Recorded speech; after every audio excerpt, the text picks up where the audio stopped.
என் பேரு செண்பகம். ஒரு நாள் ஃப்ளைட்ல போகணும். அதுவும் எனக்கு பிடிச்ச ஒரு கொரியாவுக்கு போகணும். இந்த ஆசை ஆரம்பிச்சது எங்க இருந்து தெரியுமா? என் ஸ்கூல் டிராமால இருந்து தான். மட்டில்லா மிஸ் சொன்னதுல இருந்து சுப்பிரமணிய பாரதியார், சுபாஷ் சந்திர போஸ், மதர் தெரேசா, இதுக்கு நடுவுல நான் செண்பகம்.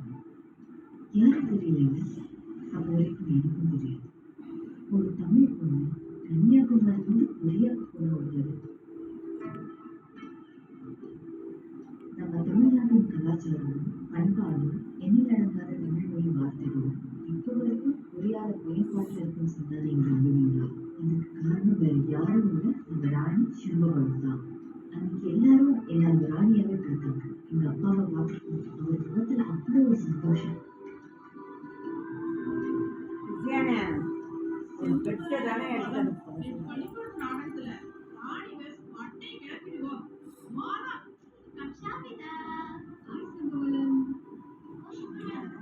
அதுக்கப்புறம் எங்க எல்லாருமே செண்பகம் தான் கூப்பிட்டாங்க.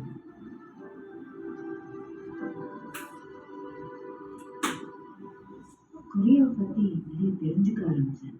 ஏன் கத்துக்கவும் ஆரம்பிச்சேன்.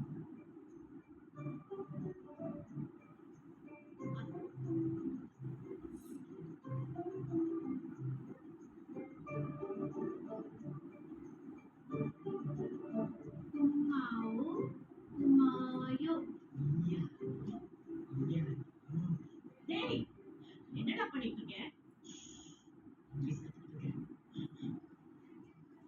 ஏமா சத்தமா போட்டா நாங்களும் கேட்கமாங்க. இதெல்லாம் உங்களுக்கு புரியாது. தமிழ் பாட்டாக்கு கேட்போம். இவன் தான் மணி. எனக்கு கொரியா எவ்வளவு பிடிக்குமோ அந்த அளவுக்கு இவனையும் பிடிக்கும்.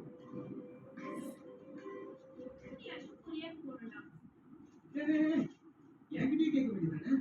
எங்க சொல்லு. நேரா நம்ம ரயில்வே ஸ்டேஷன் போ.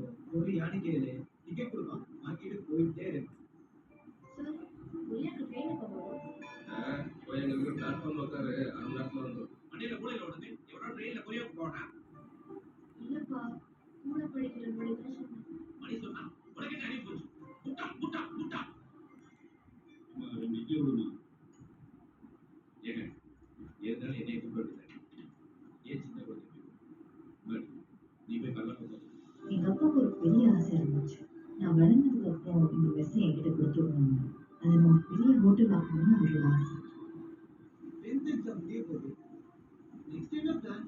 நான் தான் கம்ப்யூட்டர் சயின்ஸ் குரூப் எடுத்துருவேன். Science doctor. நான் யோசிச்சிருக்கேன். நல்ல பணம் சம்பாதிக்கிறதுக்கு ஏதாவது குரூப் இருக்கா? ஏன் எல்லாரும் என்னைய பாக்குறீங்க? நான் கொரியாக்கு போக போறேனே. எப்படி ட்ரெயின்லயா? என்னோட கொரியாவுக்கு போகணும்னு ஆசை